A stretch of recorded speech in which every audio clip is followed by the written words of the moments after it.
우리가 잘 아는 이 말씀은 사도 요한이가 밤모섬에 하나님 앞에 무릎 꿇어 기도하는 그 과정 속에 앞으로의 될 일을 하나님이 그에게 환상을 통해서 보여주셨고, 그리고 우리 모두에게 절대적으로 필요한 것은 일곱 교회의 그 믿음의 상태, 영적인 상태, 이걸 하나님이 밤모섬에 있는 사도 요한에게 보여주신 거예요. 성도들도 중요하지만 성도들보다 더 중요한 것은 뭐냐 그러면 목사입니다. 우리 영광제일교회는 7개 교회 중에 어떤 교회에 해당이 되는가? 두렵고 떨리는 것은 지금 이 말씀은 라오디게 교회 성도들에게 경고하신 말씀이에요. 라오디게 교회 성도들이 어떻게 믿음 생활을 했길래, 얼마나 믿음 생활을 엉망으로 했길래, 하나님께서 보실 때에, 예수님께서 보셨을 때에, 성령님께서 보셨을 때에 얼마나 한탄스럽게 믿음 생활을 했으면, 그들의 믿음 생활하는 그 모습, 그들의 생활, 그들의 믿음의 상태, 그들의 영적 상태를 우리 하나님 보시고 얼마나 가슴이 아프셨으면 이렇게까지 내 입에다 토해, 이것도 두렵고 떨리는데 그걸 토한 걸 하나님께 잡아가지고 그냥 내친다는 거예요. 여러분, 용서가 없어요. 긍휼이 없어요. 다시 구원받을 수 있는 길이 없습니다. 얼마나 무서운 말씀입니까? 우리는 이런 말씀을 라오디게 교회 성도들에게 우리 하나님께서 경고하신 말씀으로 받지 말고요, 하나님께서 나에게 경고하시지 않으실까? 하나님이 내가 지금 믿음 생활하는 나의 심정, 하나님과 나와의 관계, 그리고 내가 현재 생활하는 이 모든 것, 이걸 보시고 하나님께서 이렇게 나에게 경고하시지 않으실까? 이걸 우리는 정말 두렵고 떨리는 마음으로 받아야 되는 줄 난 믿습니다. 그럼 우리가 너무 잘 아는, 지금 이 라오디게 성도들이 어떻게 믿음 생활을 했냐? 이것도 아니고 저것도 아니고 차지도 않고 더웁지도 않고 빛이 그러니까 한마디로 말해서 이사야 1장 12절에 그냥 교회 마당만 밟고 다니는 거예요. 전혀 하늘에 소망이 없어요. 예수님을 사랑하는 그거 없어요. 교회는 나와도, 믿음 생활을 한다고 해도 그에게는 믿음이 없어요. 믿음의 사람이라고 볼 수가 없어요. 이 성도들이야말로 생활 따라, 환경 따라, 친구 따라, 지 마음대로, 지 멋대로 믿음 생활하는 성도들이 이 교회 성도들이야. 어떠한 그걸 다 끊는 그 결단, 결심.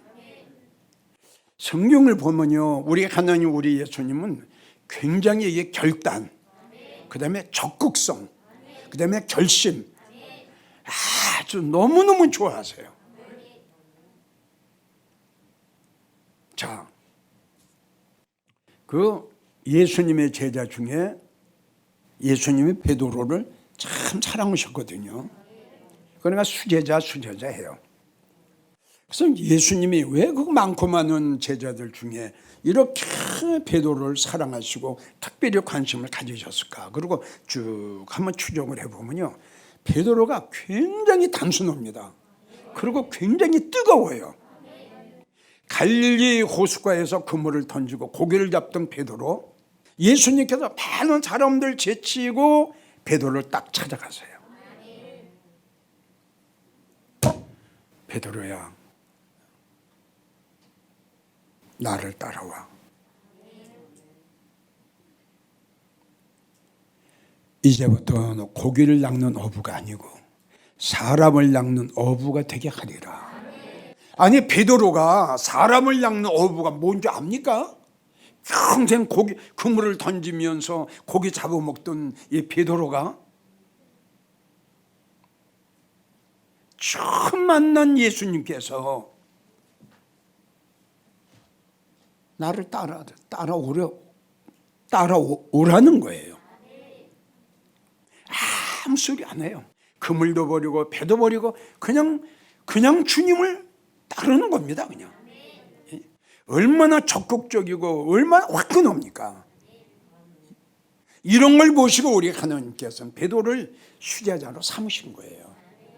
참 멋있는 제자예요. 자, 우리가 또 잘 아는 삭개오 보세요. 세리장이에요. 부자예요. 생활에 나가는데 아무 부족한 게 없어요. 이만하면 됐어요. 부자니까.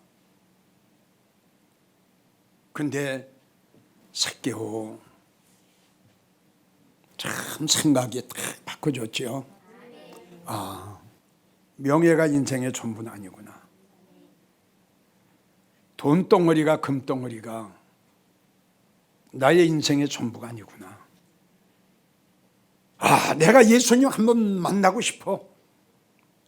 생각을 하니까 삭개오는 바로 결단과 결심을 하고 모든 거 다 포기하고 많은 사람들 중에 나와가지고 뽕나무 위에 올라갑니다. 얼마나 뜨거워요. 얼마나 적극적이에요. 아주 아슬아슬한 순간이었죠. 아, 예수님이 삭개오가 모든 걸 다 내려놓고 뽕나무 위에 올라가서 다 주님을 기다리고 주님을 사모하고 있는 이 삭개오의 믿음, 이 중심, 그 뜨거움이 예수님 앞에 전달이 됐거든요. 우리 은혜 많이 받았죠. 예수께서 삭개오 앞에 발걸음을 너무 은혜되지 않습니까? 삭개오야, 내려와라. 삭개오는 지나가는 예수님의 모습만 보려고 했었는데, 아, 이게 웬 은혜요, 웬 축복이요, 웬 영광이요. 할렐루야. 내가 오늘 밤 너희 집에 가서 하룻밤 잘게. 기가 막힌 거 아니에요? 우리가 여기서 꼭 배워야 될 건 뭐냐, 너무너무 적극적이었다. 너무너무 적극적이에요. 예? 그냥 우리 주님이 삭개오야 이걸 보시는 거예요. 너무 뜨거운 거예요. 너무 적극적이고. 많아요, 성경에. 자, 평생토록 물감 장사했던 여인이 나오죠. 그의 이름이 누구였나요? 평생토록 물감 장사했어요. 많은 여인들이 강가에 앉아서 빨래를 했겠죠. 바울 사도가 복음을 증거하려고 쭉 다녔는데 갈 데가 없어 그 여인들이 모이는 데 가서 우리식으로 전도를 했죠. 그러니까 성경을 봤더니 성경이 뭐라고 기록이 됐냐? 우리 주님께서 그 많고 많은 그 여인들 중에 루디아 여인의 마음을 다 열어서 바울의 설교에 청종하게 했더라. 이건 바울의 말을 아멘으로 받아들였고 은혜를 받았다는 거거든요. 자, 루디아 여인 보세요. 여기서 은혜 받은 걸로 끝나지 않고 바울을 강권해서 자기 집에 유하게 합니다. 그리고 모든 식구들을 다 불러들여서 세례를 받게 하죠. 구원받았어요. 그걸로 끝나는 게 아니에요. 자, 내가 은혜를 받았으니 이제 주님 은혜에 보답해야죠. 빌립보 지역에 바울 사도가 복음 증거하는데 그 평생토록 물감 장사했던 그걸 모고 아꼈던 그걸 정말 이 루디아 여인에게는 옥합이나 마찬가지죠. 그래서 이 빌립보 지역에 복음이 증거하고 복음이 증거되고 빌립보 지역에 이 하나님의 생명의 천국의 복음이 들어간 거 루디아 여인을 무시할 수가 없는 거예요. 그래서 이런 모든 것들을 보면 우리 하나님 우리 예수님께서는 믿음 생활을 해도 상당히 이렇게 루디아 여인처럼 삭개오처럼 베드로처럼 굉장히 적극적이면서도 정말 하나님을 위해서 정말 일편단심, 옆도 뒤도 돌아보지 않고 그냥 주님만을 달려가기를 원하신다는 것이 이 성경에 표현이 돼 있어요. 그래서 우리가 생각해볼 적에 아니 차지도 않고 더웁지도 않고 미지근한 게 뭐가 그렇게 큰 죄가 돼서 우리 하나님께 내 입에 토하여 주워가지고 내친다. 아니 이게 미지근한 믿음이 하나님께서 왜 이렇게 싫어하실까 보니까 정말 우리 하나님은 이것도 아니고 저것도 아닌 그런 성도 굉장히 싫어하세요. 여러분들이 이 설교를 들으시면서 혹시 내가 지금 미지근한 상태에 있지 않나, 여러분들이 자신들의 믿음을 확인해 볼 줄 알아야 돼요. 자, 그러면 중요한 게 이겁니다. 믿음 생활을 하면서 왜 이렇게 차지도 않고 더우지도 않냐, 왜 이렇게 미지근하냐. 저는 그렇게 생각합니다. 말씀의 확신과 천국의 확신이 없기 때문입니다. 여러분, 말씀의 확신이 있으면, 천국의 확신이 있으면 어떻게 이런 믿음 생활을 합니까? 아멘인가요? 아니, 말씀이 믿어지는 거예요. 그리고 천국이 믿어지는 거예요. 뭐가 아까워요? 뭐에게 미련이 있어요?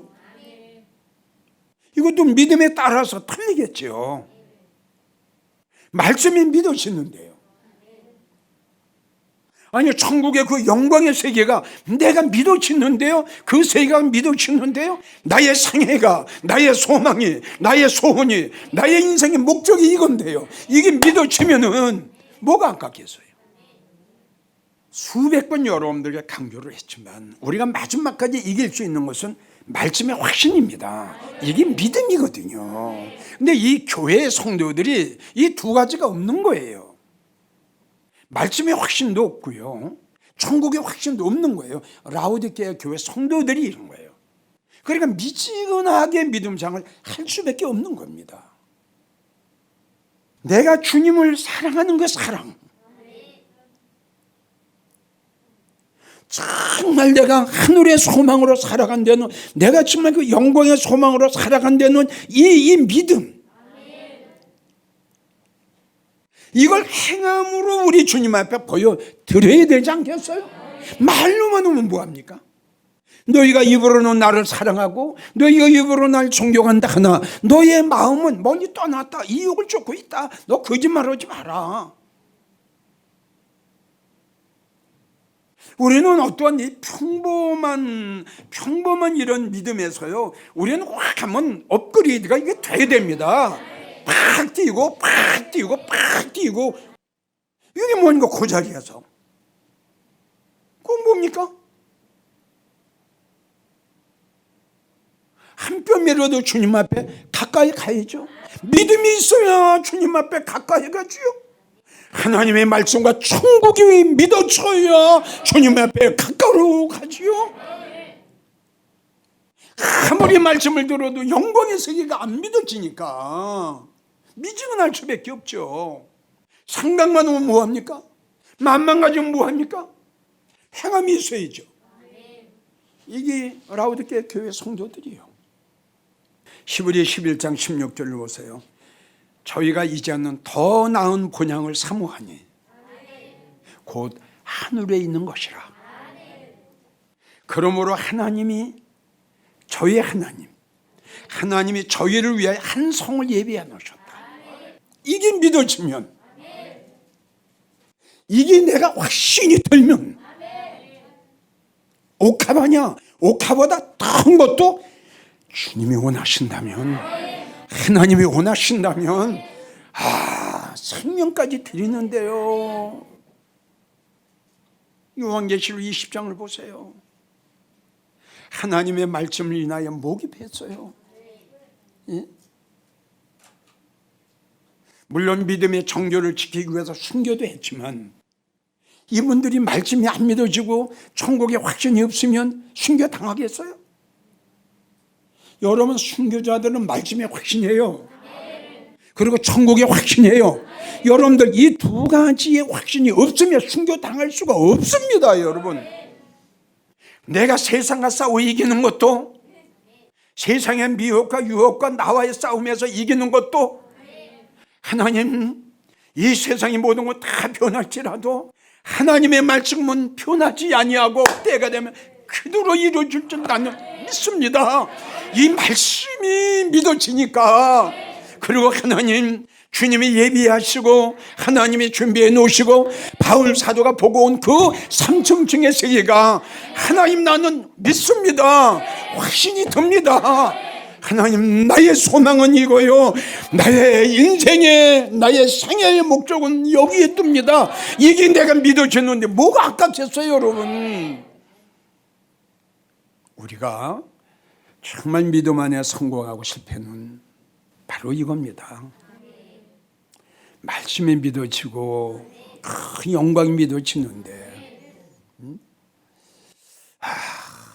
이게 믿어지는 것만큼, 이 말씀이 믿어지고 그 영광의 세계가 믿어지는 것만큼 지금 내가 주님 앞에 한 걸음 한 걸음 나가고, 이 말씀이 믿어지고 그 영광이 믿어지니까 내가 안 했던 일도 하게 되고, 드리지 않았던 것도 내가 하나님 앞에 드리게 되고, 참 이렇게 되는데, 이게 바로 우리 생활의 변화거든요. 이게 생활의 변화가 없으면요, 이게 바로 행함입니다. 그러니까 믿음 생활을 해도 적은 믿음이죠. 할 수가 없는 거야, 적은 믿음 가지고는. 고린도 후서 5장 1절을 보세요. 만일 땅에 있는 우리의 장막집이 무너지면 언젠간 우리가 죽겠죠? 언젠간 우리의 장막이 무너지겠죠? 언제 무너질 줄은 아무도 모릅니다.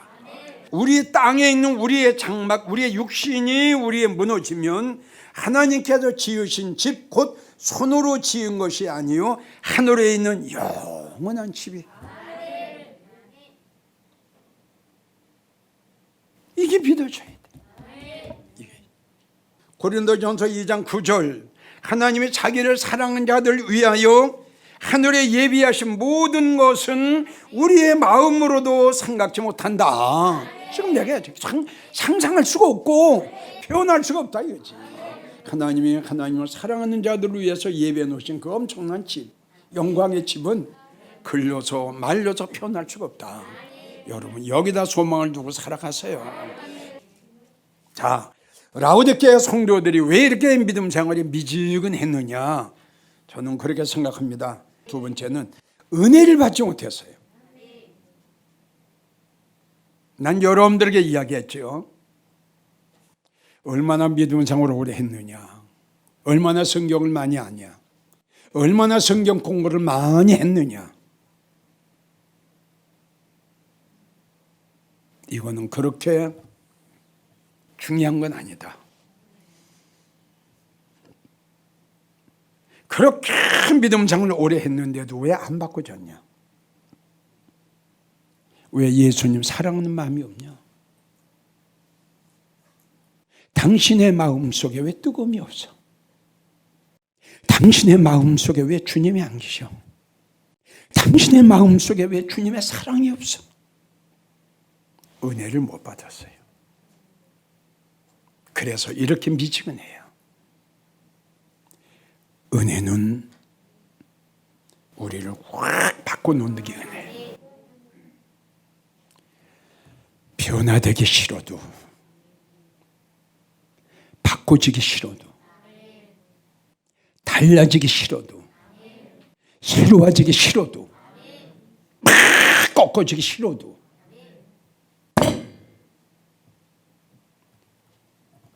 은혜라는 거 한 방만 맞으면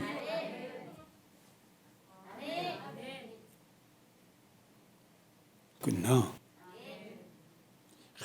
아무리 강도 같은 인간이라도, 아무리 악하고 돌 같고 철강 같은 심령이라도 하나님의 사랑과 예수님의 은혜 한 방만 맞으면 그게 누구야? 사울이야. 우리가 너무 잘 압니다. 고린도전서 15장 9절 10절을 보면 내가 교회를 핍박했던 사람이다. 사도라 칭함을 받기에 합당치 못한 자다. 그런데 내가 이렇게 변화된 것은 내가 나된 것이 아니라 하나님의 은혜였다. 보세요. 한 방에 갔어요. 이렇게 독하고 이렇게 예수를 핍박했던 사울이라는 청년이 하나님의 예수님의 은혜 한 방에 가버려. 그래가지고 변화되고 바꿔지는 거 보세요. 로마서 14장 8절 내가 살아도 주님을 위하고 죽어도 주님을 위해서 사나 죽으나 주의 것이로다. 이게 은혜의 힘이에요. 사도행전 20장 24절 주 예수께 받은 사명 은혜의 복음을 증거하는 일에는 나의 생명을 조금도 귀하게 여기지 않았다. 오늘 이 시간 우리 하나님께서 라오디게아 성도들에게 경고하신 이 경고가 라오디게아 교회 성도들에게 경고한 걸로 듣지 마시고 나에게도 하나님이 이런 경고의 말씀을 하시지 않을까. 우리 이렇게 받았으면 좋겠어요. 혹시 이기웅 목사의 설교를 그동안 들으시면서 믿음 생활을 하는 장로님, 권사님, 집사님들 중에 라오디게아의 성도들처럼 더럽지도 않고 차지도 않고 미지근하게 믿음 생활하는 성도들 없는지요? 경고입니다. 이 경고를 무시하고 경고를 받아들이지 아니하고 경고를 받은 후에도 변화가 되지 않으면 경고 다음엔 없습니다. 성도 여러분, 이제 우리 정신 차립시다. 성도 여러분, 내가 있는 자리는 어딘가를 있는 자리를 여러분들 확인하십시오. 그리고 나는 지금 어떻게 살고 있는가, 내가 어떻게 생활을 하고 있는가, 하나님과 나와의 주님과 나와의 관계는 어떤가, 그리고 나의 믿음은, 나의 영적 상태는 어떠한가 확인하십시오. 정말 믿음 안에 성공하기를 원한다면, 주님 오실 때 주님을 영접하기를 원하는 성도라면 기회가 지나가기 전에 하나님이 이 시간도 우리에게 이 귀한 말씀을 주신 것은 우리에게 기회를 주시는 겁니다. 회개하라고. 말씀의 확신, 그리고 천국의 확신 살아가십시오. 인생은 정말 짧습니다. 멋있게, 그리고 보람되게, 그리고 가볍게 이거는 가지고 올라갑니다. 주님 만났을 때 믿음상을 잘했다고 주님 앞에 칭찬받고 귀한 면류관 받는 여러분들이 되시기를 주의 이름으로 축원합니다.